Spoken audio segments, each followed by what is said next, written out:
Afrikaners are descendants of Dutch settlers who arrived at the Cape of Good Hope on a boat in the year 1652. Orania. What is happening? Can somebody answer? Section 235 of the South African Constitution acknowledges the right of cultural groups to self-determination.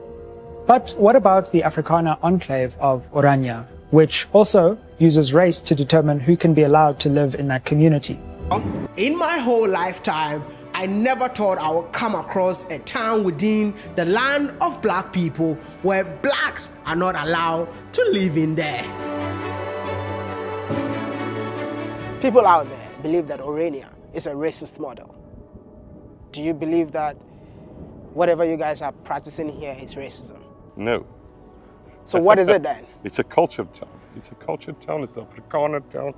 The narrative is out there that if you preserve your culture, you're racist, and that's not true. But I don't think an African can leave Africa, go to Europe, and say that we just bought this land and no one is allowed to come in. In this town, it's whites only. If I have to decode the whites only, I'm talking about Afrikaans only. So if you're a black man like me, you cannot stay there. We say Orania is a community for Afrikaners. It's not an issue just white in, black out. It's a question of culture. But someone might ask, if you want to preserve your culture, you're preserving your culture on a land that belongs to South Africa.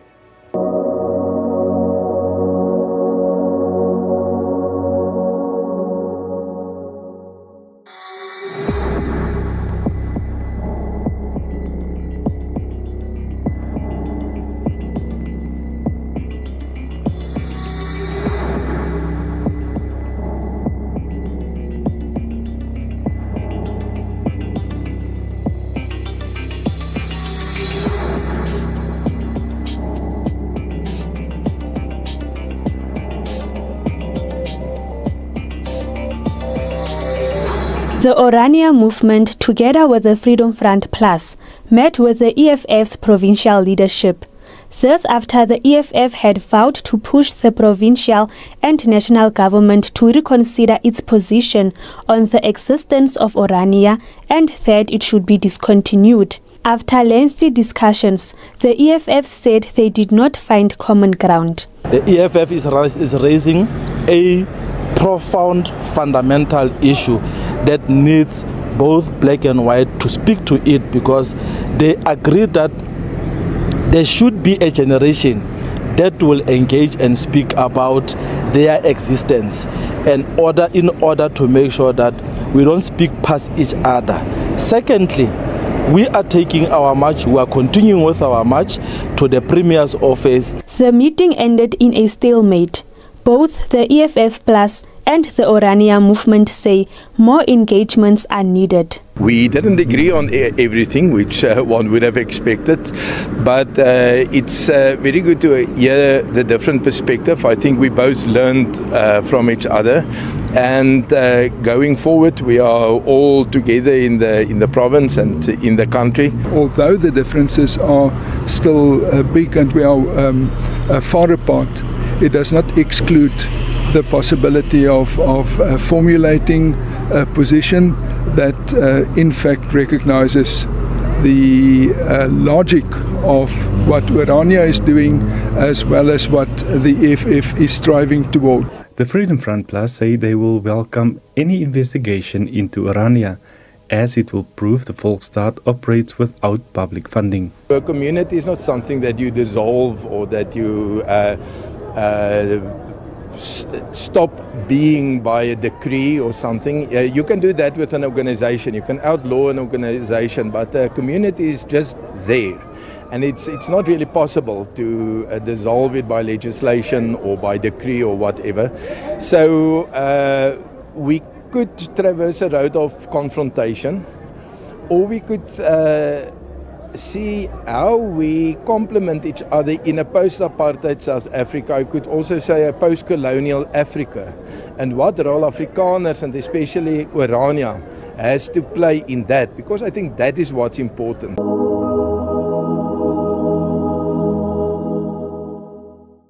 Orania is a farm. It's not a town.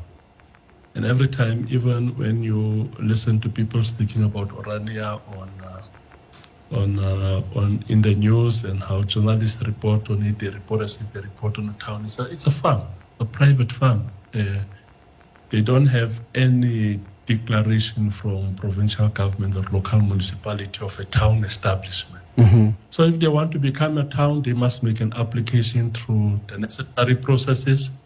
And obviously, if they want to become a town and make such an application, they will have to abide by the laws of this country and the requirements of what a town settlement should be. Yeah. If you've got a town settlement, you can't exclude other people. But if you've got a private farm, it's like my private home. I can decide who gets into my yard and who does not get into my yard. Mm-hmm. So that's basically the history and what is currently finding expression in Orania. Mm-hmm. There was a time, I remember, after the elections when I interviewed the president of the Freedom Front Plus, and he said there are discussions that are underway. In fact, he claimed on this show that you have agreed as the ANC to formally recognize that enclave, Orania, as an Afrikaner town, and that was their condition to join the GNU. Whatever happened to that? Because I think when I spoke to you subsequently, you had indicated there was a proposal, I think, that they were going to send to you guys, and you were going to consider that and go back to them. Was that proposal ever sent? No, we had engagements with leadership of the Freedom Front Plus, and there were two pieces of agreements. One was on the cooperation between the ANC and Freedom Front Plus with regard to the provincial legislature. The fact that they wanted the chairpersonship of the portfolio committee of Coxter, and quite a whole lot of issues which were raised on cooperation in terms of coming up with an initiative to grow the economy of the province. Mm-hmm. So that one, there were no problems with it because it was a purely political relationship that we were establishing with the Freedom Front in order to advance the best interest of the Northern Cape. Mm-hmm. And then there's a second agreement which centers around the status of Orania. That agreement that centers around the status of Orania, we told them that it is very much difficult for us to commit on this because it's got national implications. We don't want to see replicas of Orania all over South Africa.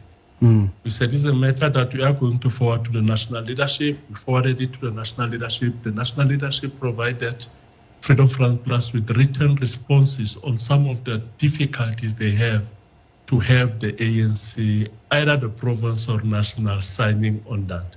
So there's no signed agreement between us and Freedom Front Plus, but what we had is intense discussions on quite a number of issues, cooperation in the legislature, and the issue of the status of Orania. Orania has never been the problem for the past 8 years. Why now?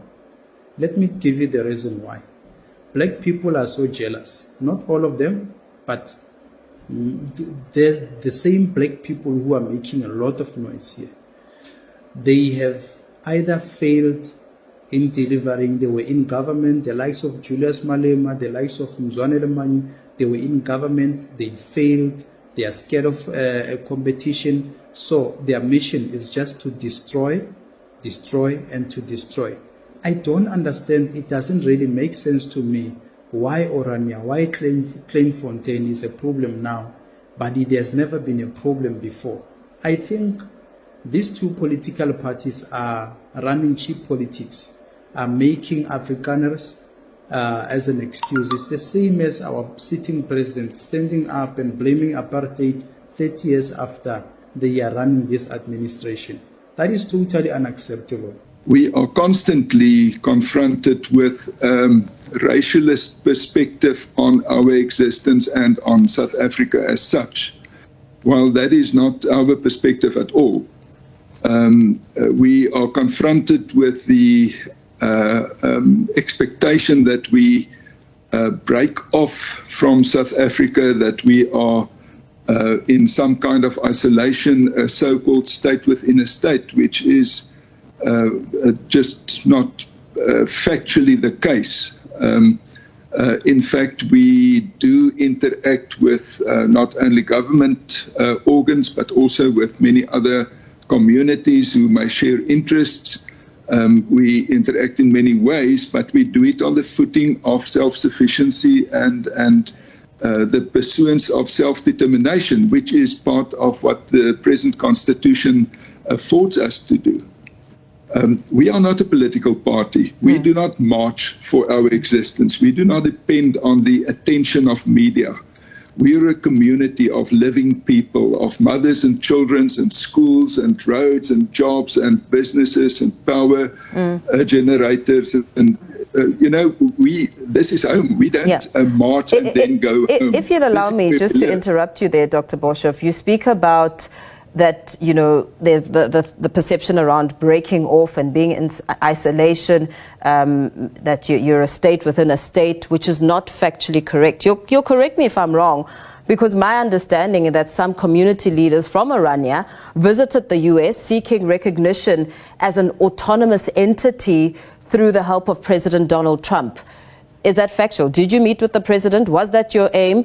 I mean, because it feels like a contradiction, saying it's not factually correct. Perhaps it could still be your aim.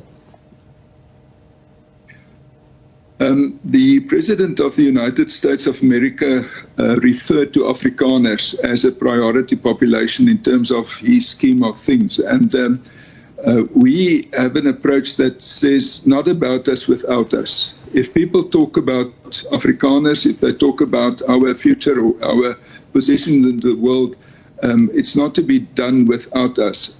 We did not engage with the president as such. Our representatives have engaged with people that informs policy and explicate policy. And we do want more investment, more interest, more autonomy, to call that, because there are many autonomous institutions within a country like South Africa. Okay. Provinces are relatively autonomous. Municipalities are relatively autonomous. There's nothing wrong with Orania being autonomous within a bigger setup. But as a community, we do not need or seek permission to exist. And it's not for the EFF or any other government to tell this community it may not exist or they don't like our existence. That's just not how it works. It doesn't work for any community in South Africa on that basis. Go tell the Zulus they may not exist, they may not have a kingdom, they may not have land. There's not such a thing. So that's not part of the discussion. The discussion of how we coexist, how we engage, what we discuss with each other, that is something that may take us forward if we really apply our minds to that. Yeah, the difference is that telling the Zulus what you've just said, myself as a Xitsonga speaking woman, I am allowed to be in KZN. I am allowed to interact with the Zulus and be with them as a Xitsonga woman. Would I be allowed in Orania? Well, that's true. You will be allowed in Orania, and please come and visit us, as you may go anywhere in South Africa. We would be glad to have you here and have you see what things are really happening. It's not true that we resisted majority rule in South Africa. In fact, we engaged with the whole process of transition in South Africa even before 91, even before the formal processes were taking place. We were engaging with the present EFF leadership even before the Northern Cape leadership were even involved. So really, there's no matter about involvement. There's no matter about our returning to some past which we have left behind us, and to which our existence and our ways of living are a true answer. The question is with which categories you view it, and if you still cling to the old racist categories as the EFF is doing, you will not see what is before your eyes. What we want, we already got to an extent. We want recognition. We want recognition from abroad, we want recognition locally, and we want recognition from our peers. That is to say, firstly, those people are a people upon themselves, And this, they have the right to make certain decisions for themselves. That is what we want. We don't want people's money. We don't want people's handouts. We as Orania want larger recognition, greater recognition. And I think that is not too much to ask.